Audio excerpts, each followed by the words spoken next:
Hello दोस्तों, कैसे हैं आप सभी लोग। आशा करते हैं आप सभी लोग बहुत ही अच्छे हैं। देखिए, हम लोगों ने यूरोप कॉन्टिनेंट की स्टडी करनी शुरू की थी। यूरोप कॉन्टिनेंट में कुछ देशों के बारे में, उसकी पूरी बाउंड्री के बारे में पूरा डिटेल डिस्कशन हम लोगों ने किया है। आज हम लोग सोच रहे हैं कि पश्चिमी यूरोप के जितने भी औद्योगिक क्षेत्र हैं, पहले उनके बारे में अध्ययन कर लिया जाए, क्योंकि ये बहुत ही इंपॉर्टेंट पहलू है। तो सारे औद्योगिक क्षेत्र खास करके पश्चिमी यूरोप में कौन कौन से हैं, उसके बारे में हम लोग डिटेल डिस्कशन कर लेंगे। आज का टॉपिक यही होगा। देखिए, सबसे पहली बात तो ये है कि अब आप लोगों को मैथ भी मिल रही है अपने चैनल पे, तो उसे भी जरूर देखिए और खूब अच्छे से शेयर कीजिए, लाइक कीजिए, कमेंट कीजिए। बस मन लगा करके पढ़ाई कीजिए और जैसे ही लॉकडाउन समाप्त होगा, खत्म होगा, हम लोग फिर से ऑफलाइन अपनी कोचिंग में आकर के, दुर्गेंद्रा क्लास में आकर के पढ़ाई शुरू कर दिया जाएगा। तब तक आप लोगों की पढ़ाई चलती रहे, इसलिए हम लोग अपनी ओर से प्रयास कर रहे हैं कि आपको पढ़ने में कोई असुविधा ना आने पाए। तो चलिए साहब, आज के हम औद्योगिक प्रदेश के बारे में अध्ययन करना शुरू करते हैं। अब अगर औद्योगिक प्रदेशों की बात करें तो इन औद्योगिक प्रदेश में सबसे पहले बारी आती है, हम लोग किसके बारे में देखेंगे, तो सबसे पहले हम लोग यूके, यूनाइटेड किंगडम के जो औद्योगिक प्रदेश हैं उनके बारे में देखेंगे। देखिए, अगर यूनाइटेड किंगडम की बात करें तो उसकी सारी बाउंड्री हम लोग ट्रेस कर चुके हैं, इसके बारे में पढ़ चुके हैं। अगर यहाँ के औद्योगिक प्रदेश हम लोग देखें, यूके के औद्योगिक प्रदेश देखें, तो बेसिक रूप से हम सबको पता है कि यूरोप में औद्योगिक क्रांति को से सबसे ज्यादा लाभान्वित अगर कोई देश हुआ है तो कौन सा देश है, यूनाइटेड किंगडम। और यूनाइटेड किंगडम 19वीं शताब्दी के अंत तक औद्योगिक क्षेत्र में, खास करके आयरन एंड स्टील इंडस्ट्री में सर्वप्रमुख देश के रूप में रहा है। लेकिन बाद में यूएसए, जर्मनी, फ्रांस, इन सारे देशों ने इसको औद्योगिक क्षेत्र में थोड़ा पीछे करना शुरू कर दिया। हालांकि अभी भी इसके हालात सेम वैसे ही बने हुए हैं और औद्योगिक क्षेत्र में बहुत ही निपुण क्षेत्र है। अब अगर यूके के पूरे औद्योगिक प्रदेश के बारे में हम लोग डिस्कस करें तो ये आपको यूके दिख रहा है। ये देखो, ये हो गया नॉर्दर्न आयरलैंड का भाग, जो आप सबको याद है। मैं अपने पिछले वीडियो में हम ये सब सारी बातें डिस्कस कर चुके हैं। ये जो पोर्शन आपको पूरा दिख रहा है, ये पूरा ब्रिटेन का आइलैंड हो गया। इसमें ये हम लोगों ने पढ़ लिया था। इसके बाद ये सारी क्षेत्र डिस्कस कर लिए थे। आज यहाँ क्षेत्र देखना है आपको। देखिए, आपको स्क्रीन पर दिख रहा होगा एक शहर ग्लासगो दिख रहा है साहब।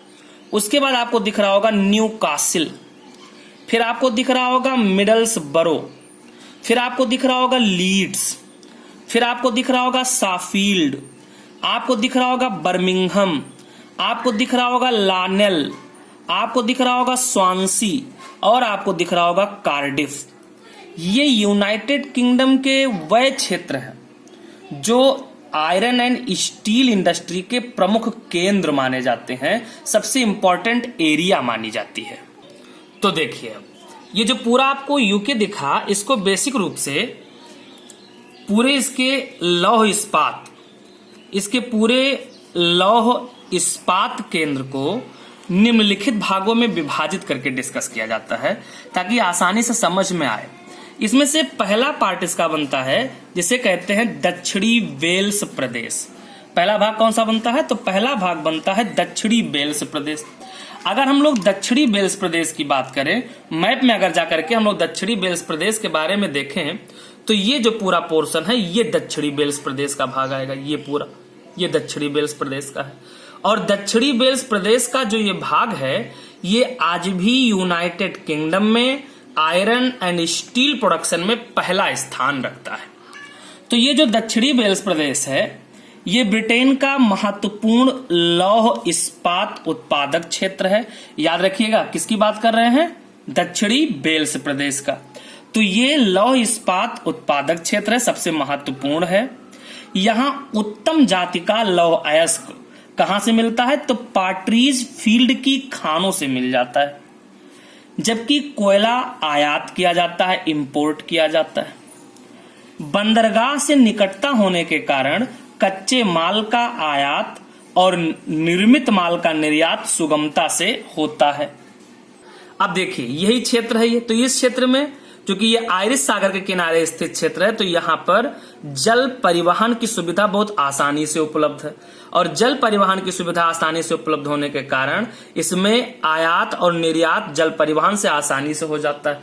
तो कच्चा माल हम यहाँ इंपोर्ट भी कर लेते हैं और यहाँ से जो निर्मित वस्तु है, जो माल है, उसको आसानी से ये एक्सपोर्ट भी कर देता है। इतनी बात समझ में आ गई। यहाँ का मुख्य केंद्र कार्डिफ, अभी मैंने आपको दिखाया था, न्यूपोर्ट, स्वानसी, बेल्स, बैरो हैं। फिर से याद रखिएगा, कार्डिफ, न्यूपोर्ट, स्वानसी, वेल्स और बैरो कहाँ के प्रमुख क्षेत्र हैं? तो ये दक्षिणी वेल्स प्रदेश में आयरन स्टील प्रोडक्शन के प्रमुख क्षेत्र हैं। किस देश की बात चल रही है? तो यूके की बात चल रही है, ब्रिटेन की बात चल रही है। इतनी बात समझ में आई। इसके बाद जो दूसरा क्षेत्र है ब्रिटेन में, वो आता है साहब ये, इसको हम लोग बोलते हैं, देखो ये हो गया नॉर्थ, ये हो गया ईस्ट, और ये तट के किनारे है, इसलिए इसको नाम देते हैं नॉर्थ ईस्ट कोस्टल रीजन। ये सारे भाग उसमें आते हैं।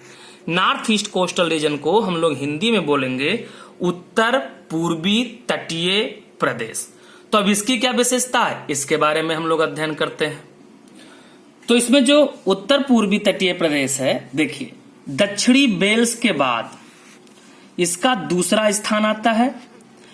इसे लौह अयस्क कहां से मिलता है? तो क्लीवीलैंड से इसको लौह अयस्क मिलता है, और कोयला इसको नॉर्थम्बरलैंड से मिलता है। नॉर्थम्बरलैंड कहां से मिलता है? डरहम से प्राप्त होता है। डरहम, स्टॉकटन, न्यूकासिल, हार्परपूल यहाँ के प्रमुख उत्पादक केंद्र हैं, जो भी मैंने आपको मैप में दिखा दिया। इतनी बात समझ में आई। इसके बाद चलिए आगे बढ़ते हैं। इसके बाद जो तीसरा क्षेत्र इसमें बांटते हैं, इसमें ये लीड्स, साफील्ड के क्षेत्र आते हैं। इसको आपस में मिलाकर के बेसिक रूप से कहा जाता है दक्षिणी यॉर्कशायर का प्रदेश। क्या कहा जाता है इसको? तो इसे दक्षिणी यॉर्कशायर का प्रदेश कहा जाता है। दक्षिणी यॉर्कशायर प्रदेश की क्या विशेषता है? यह क्षेत्र तृतीय स्थान पर है। यानी पहले पे कौन सा है? दक्षिणी वेल्स, दूसरे पे कौन सा हो गया? उत्तर पूर्वी, और अब तीसरे पे कौन आता है? दक्षिणी यॉर्कशायर तृतीय स्थान पर है। किसमें? आयरन स्टील में। इसका प्रमुख केंद्र शाफील्ड अभी बताया था है, जो किसके लिए फेमस है? चाकू, छुरी, कांटा, कैंची, उस्तरा बनाने के लिए प्रसिद्ध है। इसके बाद लीड्स, जो भी दिखाया था मैप में हमने आपको, इसका अन्य प्रमुख केंद्र है। किसका? दक्षिणी यॉर्कशायर प्रदेश का। इसके बाद चौथा प्रमुख केंद्र आता है, इसे कहते हैं काला प्रदेश।